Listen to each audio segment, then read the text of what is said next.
Oh, I want to hear.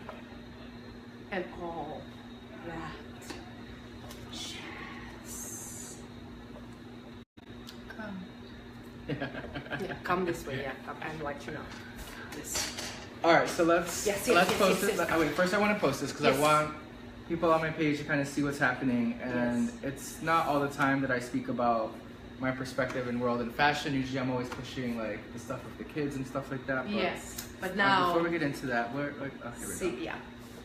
So today with me, this wonderful man, Gabriel. He is a fashion designer. He is a mentor.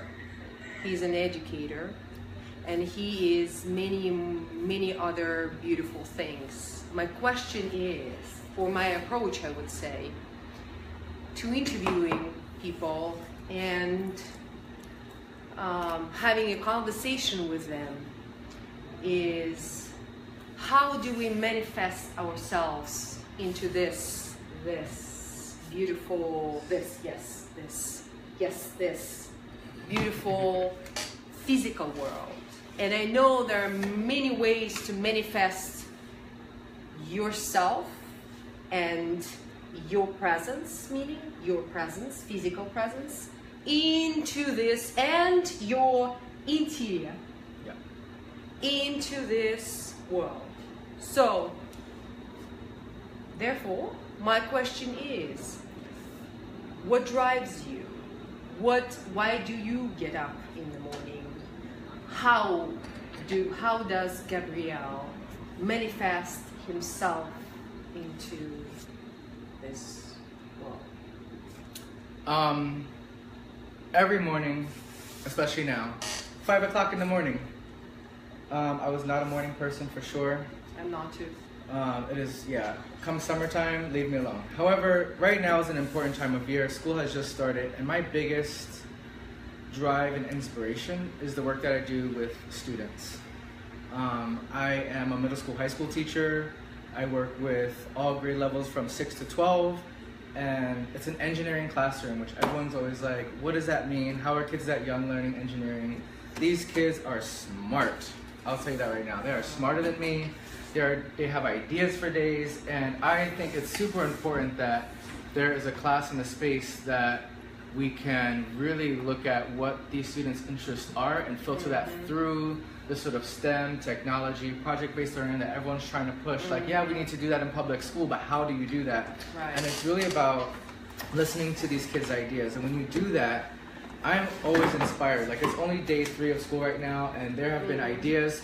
Students are already staying after school asking, what can I do to approach the topics of like architecture and sustainability, and how can I make my imprint in the world? Wow. It is day 3, and They're they're already like, yep, wow. They're going at it. And so that is a big part that really motivates me, especially, you know, my sister has 2 kids right now, and my other sister, she has 1, and like, the new generation is there, and so like I really want to be a part of like having them have their voice as strong as possible, as loud as possible, making sure that they know that, you know, you can't put limits in front of yourself, and like if you have a class that already is like knocking those down, then you're just setting them up for success. And so like that's really what drives me.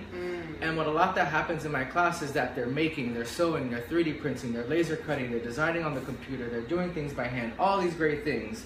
But what also happens in my class is this sort of understanding and this education around entrepreneurship and startup, and what is it like to start your own company and your own concept business and make it into the business. Exactly. And so I really felt like that's what you do. That's what literally I do. all of those things that you just said, 3D printing, paintings, leather, all the things sewing, everything that you just said, you are an engineer. Yeah. By the way, the background we were just talking about. Yeah, the background is architecture, engineering, sustainability and design, and robotic engineering. Like this is incredible. is the focus. And we know there are many, there are fashion designers actually that are coming from that background of architecture. Well, Tom Ford is the man. Yeah. He is the architect. Yeah. So that's how interesting how the transition And it's so interesting. I think it makes sense. Well, of course it does, because in architecture you have to work at many scales. Whether you're prototyping, whether you're envisioning this whole master plan of things, or whether you're focusing on the small details of the interior of certain of things. And when you're starting to design for space, that means you have to become a semi-expert within what that space represents and means. So like you're then stretching yourself into many different industries to understand what it's like to design these spaces. And so therefore you become a person who's going back to that Renaissance way of thinking of like dabbling in all of the little thing and creating, multi-dimensional, multimedia that you use. And that's what you tell me more about multimedia. That how do you use multimedia? Oh, multimedia is like everywhere. So like, of course, my main, and the thing is, like, I really looked at leather as a way to prove that these kind of spaces, as far as like maker spaces and like these sort of like spaces that are traditionally viewed as like these grimy sort of like someone's garage kind of feeling, I wanted to show that these spaces can actually make and design like high-end products. You can get really good quality things from these spaces, and you can have a product that leaves that space and is shelf ready. And that's something that I wanted my kids to kind of also like be a part of. Like, you guys can make things in this classroom that we can take out of this classroom and are shelf ready. I have several kids right now. To sell. People to buy, to purchase. Exactly. So I have several students right now that have really taken that seriously, have started their own business / company, already have products that are out there being sold, whether through Instagram or whether it's through friends and family. One sort of startup that existed within the classroom, I'm hopefully going to bring them on board, because I'm going to be sold in another store in Seattle coming soon. And so I want to have them be a part of that experience of now your products are worth and are of quality enough to be right people there in Glass for people to pay for them. And this is, I'm holding one of the. Ooh, oh, it's so good. What is this? So cool. Look at this. Oh my God, the texture. Tell me a little more about this. So this texture. That right and there. What kind of leather is this? That right there. So that's a cowhide, and that right there is honestly a good symbol of the philosophy behind the work that happens in this space. Because what you're getting here is not only the hide with the natural cut, but you're getting this sort of digital laser cut piece right here. And with all of the... Digital cut. Digital cut. So that's with the laser cutter. Laser cutter. And what's important with all of my work, whether it's a bag, a backpack, a dress, a purse, some artwork, whatever it is, there's always a mix of digital fabrication and hand craftsmanship. So there's always a mix of something that's done by hand, something that's a little bit more natural, something that you feel like a human actually touched it and worked on it, and then something that has this like crisp precision of the machinery. That I think those two mixes are actually quite beautiful, because you still respect the sort of talent of the artisan and the history of the work, but then you're able to move all that into a sort of digital era where all these machines are sort of coming up and people want to know how to use them, but like, how do we still respect craftsmanship and tradition while still moving into the sort of future digital world? Exactly. Yeah. So that's a great example of how you implement the fusion, right? The fusion of technology, laser cutting, and leather and fashion. And this is like just a little clutch. Yeah, usually I'll have a little wristband around it, but like I stopped using the wristband because usually I just like grab it and go. How you can purchase, right? You can. Yeah, so these go for $120. Super, like, not even a bad price point, to be honest, for like good leather, like locally made digital fabrication. Like, pretty good price point for that, in my opinion. And you can buy them on the right now you can buy them through my website or in Standard Goods in Capitol Hill. They're also selling my products, and then soon at Moksha and ID. They'll be getting a good University Washington. No, ID International District. International District. Yeah. So Moksha, I believe, is on King Street. King Street. Okay. But MOOKSHA, great company. Like, and they are kind of the lead into sort of this network of people that I'm surrounded by in Seattle that are just the movers and shakers. Pushing the boundaries. I see that. A beautiful 3D. Yeah, can you talk more about it? The fusion of 3D printing. So this was a piece, and if you go to the Instagram for this page, you can see a couple of more pictures with this. But this was a harness strap that kind of goes around this way, and on the back you'll see all of these like sort of 3D. Okay. Yeah, so it'd be like kind of like it would kind of come around like this. Around like that. So yeah, watch out for the woman who's wearing this one because she's gonna be fierce as fuck. Truth. Yeah. Hey, that's me. Oh my god. And this is red actually. You don't see, but this is red. Yeah. And so this again was part of that hand craftsmanship with the digital fabrication. This piece was sort of like sketched out and designed by myself, but was actually executed by one of the young interns, Sarah Jacobs, who actually designed the sort of layout and what that was going to look like, which was really awesome. And she was one of the interns that also helped with the fashion show that happened on the waterfront, which was great. And it goes to, you told me that this is the prototype and you're making another one for... Yeah, I'm making another one, and the next time you'll see this on screen will most likely be for a music video. Look at that. But yeah, so there's been a musician that came down, and I'm spacing out on her name right now, but she's on the IG for sure. But she performed here at the Bemis Art Building, and she did such an amazing job. She was so freaking cool. Loved her sound, and she wore this out of nowhere. This was not even planned. And she was just all about it. She was like, grab it. She's like, can I wear this one? I was like, you got it.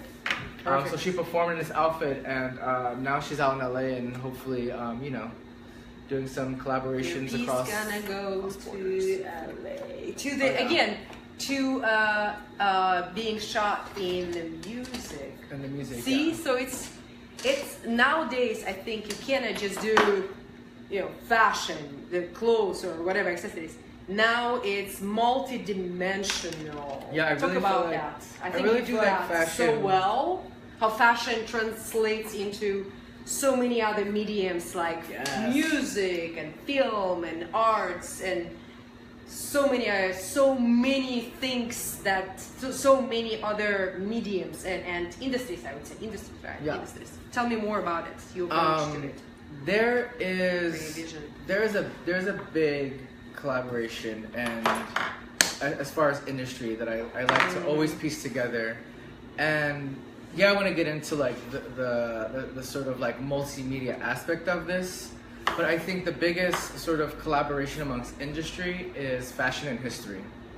I do believe that there are a lot of rich stories, a lot of stories that tell where fashion comes from, that respects the tradition of patterns and textiles and symbols that maybe you see splashed over everywhere, but how are we more intentional about respecting those immediate pieces and respecting kind of like where these things are emerging from, and being really transparent about how we're using them and how we go about moving forward in fashion.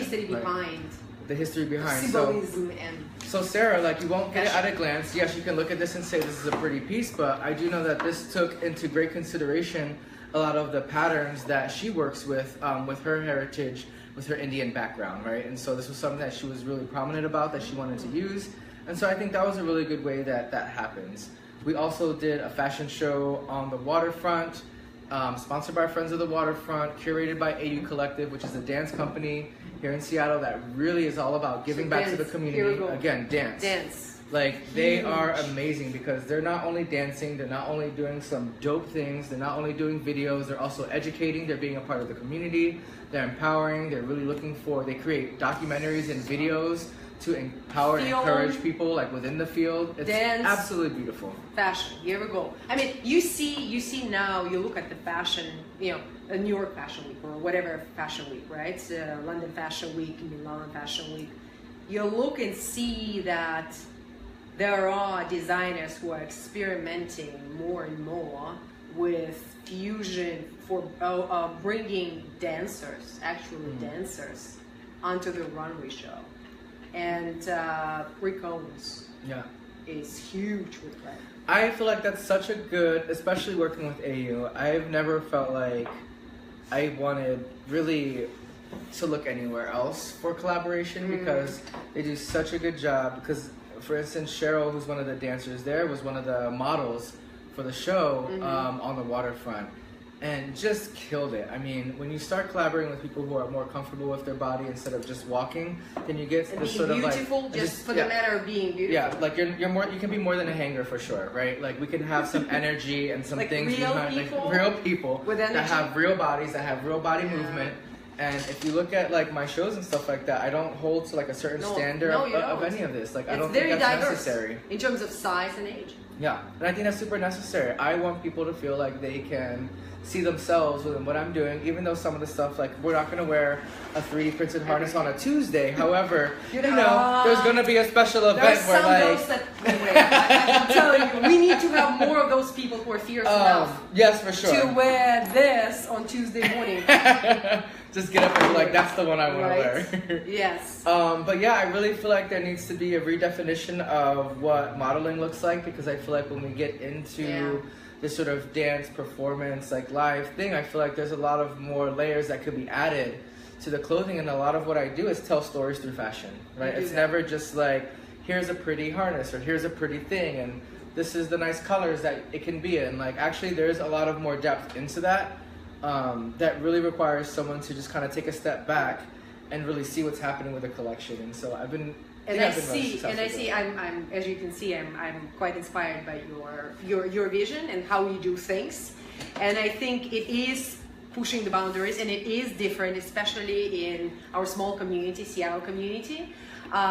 It's so exciting to have you and your community and your vision in here. And it's I know that you will continue with that. And I see one thing is, I see also how your models, or the people who, you know, women and men and the people, the individuals who represent your brand, I see that they have the individuality of who your brand is. I think I feel that I see. This is so spot on. This is so spot on. Like the first fashion show was really kind of a highlight of Hyena Culture, which is the online fashion magazine that I'm slowly putting together. You will. And Hyena Culture is pretty much highlighting artists and individuals who are actually using their art and talent to give back to the community and build that up, right? It wasn't just like, and I say there's nothing wrong with you just being in your corner, doing art, doing your thing. That's great, that's fine. But there's something really special about the people that I started interviewing and actually creating fashion for, were these like sort of beasts of human beings that were just so dedicated to making change where they are. Whether it was finding space for their community, or providing a voice, or writing poetry, or curating shows at the Seattle Art Museum. Like, there are so many great, talented folks within Hyena Culture, and that's what's inspired me to really create this like diverse dialogue of, here are people who are actually actively participating and really like, most of the time not getting paid for it. This is all extra energy, extra work that they themselves put into it.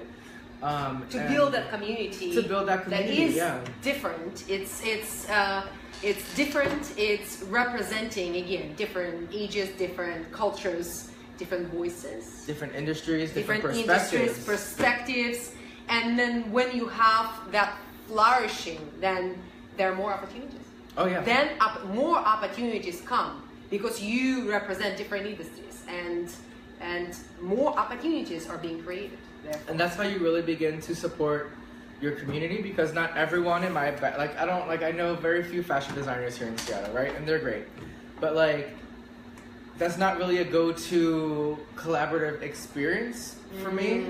For me, I always loved, and what Imminent Mode did with Ade, Jordan, and Anouk, like that was amazing. Like I loved working with this artist Rio, who he was all about chain, right? I had no clue what I was gonna get into. I had no clue what his real medium was. But when we came together and collaborated with our two different sort of perspectives on this really strong topic of revolution resist, which, you know, who doesn't want to have a voice in that today? I thought that was really special. And so to have, I mean, there are small pockets of Seattle that are really creating opportunities for us to tell story through fashion and us to allow for voices industry collaboration like that. Industry collaboration and voices to be heard. Yeah, exactly. And I think AU is another one that really did that, especially with Friends of the Waterfront, because that was something I did not put together. But this girl, Muñeca Angel, who was doing all the grant stuff, she really helped like kind of put the glue together, and then the rest of the AU team just really came together and produced an amazing event that had a lot to say. And it was a lot through dance, but I got invited to be a part of the fashion, to curate a fashion show at the end of it, which I thought was super successful. I got to have a voice in what Soul, the event was called, what that was about. And like, just shout out to them for just like always stretching into the community and figure out who can do what, who can be a part of this moment, and how do we lift each other up within these moments of success, right? So that was a big event for, I'm sure, themselves, myself for sure. Like, who gets to say they threw a fashion show on the waterfront of Seattle right next to the Ferris wheel? I've seen that's the super, video. yeah. I've seen There's some really great videos. There's a lot of good pictures coming out soon for sure. I've seen that. But I on that topic of collaborating of different, I see now, look at the Seattle Art Museum Park, Sculpture Park, right? We see, I think it's Spectrum. Is it Spectrum? The dance. Anyway, there are number of dance groups that come together and dance at the Sculpture Park. So one of the hyenas that are featured is David Rue, who's a really big part of making those things happen, right? So he works at the Seattle Art Museum, and he just does a great job at like bringing together sort of the actual active community that's happening. And the Sculpture Park is such a beautiful venue to be like exposing all of this. Yeah, music, dance, fashion. I know that a number of dance groups now working more with fashion community that creates, you know, costumes for them, and of course, you know, lighting and sound engineers, and again, music, of course.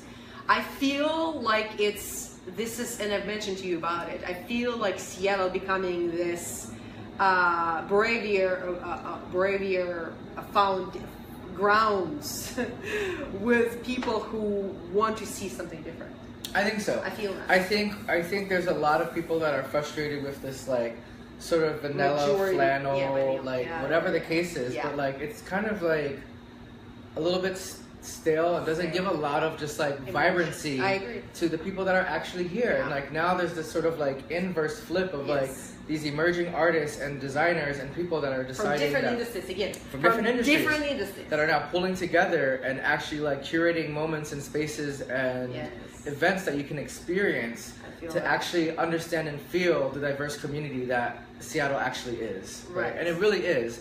But again, it's really hard for people like myself and people of color and people that are queer and people that just aren't the majority to find space to do those things. And finally, there's a momentum of us really being just arm in arm, digging in and like finding space where we can and making sure that we stay there and we support each other while we're there in those spaces. Yes, and with new, so to speak, blood coming into the city, younger generation, you know, Amazon's, of course, Amazon huge, and we see the cities growing like crazy. The good part of it is there are different people that are coming that want something different, and we need to offer that to them. I think so too. So this is the time, I think. But one of the things that also I was thinking, and I asked you about it, is how fashion, all of those things that we are now discussing, is how what is being done in the fashion industry. But we know that there are huge changes that are happening. I mean, some of the creative directors that stay at the houses, fashion houses, for like maybe 2 seasons and they grow. So what is, look at their, well, and of course Supreme. And we've talked about it, what's happening with Supreme and their capsule collection for men with Louis Vuitton. And Supreme being a cool kids skateboard brand, you would never imagine, you know, Louis Vuitton to create this collection, right? So we see, what's your take on this? I see. And now it's everywhere. Supreme is like, it's a joke. Now it's almost like a joke. It's and like, I think it's a loss of culture that is, right? Like we bring in these pieces that are nostalgic. We bring in these like little pieces that we felt like represented something at one time, and then we shift them into another mindset, and it's hilarious because it doesn't work, right? Like I can't imagine a FUBU and Tommy Hilfiger collaboration, because that would be like just the juxtaposition of like the things that we're talking about. Like, how do we actually pull in real identity, real culture? And I think what happened was a loss of identity, and it was almost like this desperation of like, I'm still a part of the scene.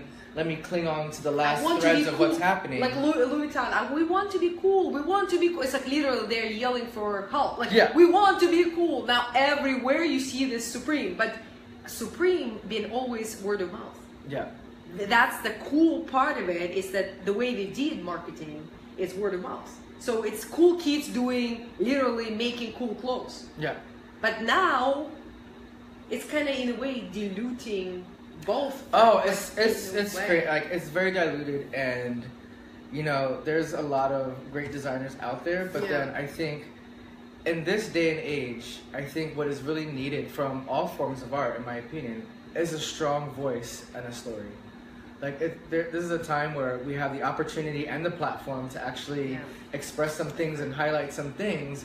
And I feel like if you have nothing to say, then you should just take a seat. We're not here for a basic T-shirt with a nice stitch or the nice silk like dress. the basic silk dress, and the model, powerful walk, good job. But people are probably not clapping at the clothes. They're clapping at how well the model went down, she nailed it, she killed it, gave us face, all those things. How many followers she has. Or how many followers she has. Like, oh, she's great. Instagram. But I feel like what's happening in a lot of, like, I'm just like all up on the fashion shows, and I'm just like, this all seems very stale. And just, I feel like everyone should just take a step back and really take a look at what is the voice that they're projecting out into the public, and like what are some things that they are saying, and whether that's sort of upcycling and recycling cultures and content that is not yours, like, whether that's buy less, buy smarter. Yeah. But also, again, like, we were wanting to get, especially in Seattle, there's a big push of like sustainability and looking at sort of just being environmentally conscious. Like, are those things that you're considering? And that it, like, especially when I do leather, everyone's always like, oh, well, have you considered other leathers? I'm like, yeah, I'm looking currently, researching, like, what are my local resources for that specifically? Because I want to stay as local as possible. Where I get all my leathers at McPherson's on 12th. They do good. They have some leathers that are sort of vegan leather, but like that price, right? And so there's a lot of more material research, a lot of more science that needs to get done with these sort of things to kind of bring down costs and make it a little bit more DIY in some cases. But yeah, there's a lot of different approaches and a lot of different messages and stories we can be telling. But when you come out with a fashion line that's just so like whatever, who cares?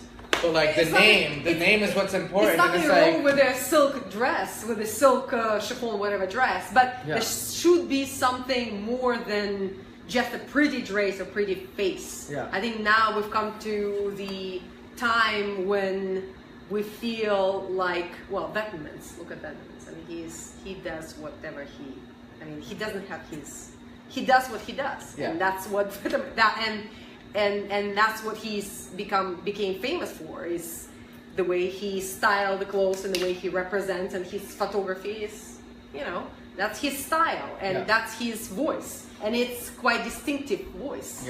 And I think we just need more of that, more of those that has, as you said, has a voice and has a message, and not just a pretty face, just a pretty. Not that it's anything wrong with that. No. We like pretty dresses, but we like pretty dresses and we like pretty faces. However, we're also intelligent people who like a good conversation. We don't look for basic anymore, and we were okay with that for quite some time. And I feel like right now we're coming into a point where we are pushing ourselves to be a little bit more intellectual with our voice, and a little bit more decisive on the things and the kind of projection that we want. And the things that we buy. And the things that we buy. Yeah, we want to support. We want to support people who are doing those things as well. We want to support people who are actually spending the energy to create a community that's supporting that as well. So like when you start actually filtering your wallet with these things specifically, you're going to get a lot of beautiful, great things out of that. A lot of beautiful, great garments, great experiences, and just overall just beautiful art, because that's art with like oomph behind it. That's heart. The heart, right? The heart of the fashion. Yes. It's something that lasts. It's slow fashion. Yeah.